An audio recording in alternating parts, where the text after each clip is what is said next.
అరుంధతి, ఇక్కడ ఈ గదిలోనే ఎప్పటి నుంచో నీకోసం ఎదురు చూస్తున్నా.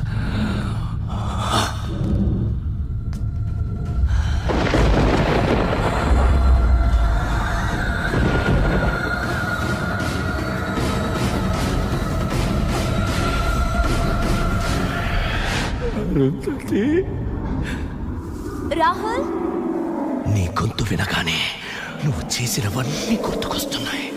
ఇంత దగ్గరలో నా ఎదురుగా నిలబడితే తట్టుకోలేకపోతున్నాను. ఇంకా దగ్గరికి రా, క్షణక్షణానికి నాకు పిచ్చెక్కిపోతుంది. రావే!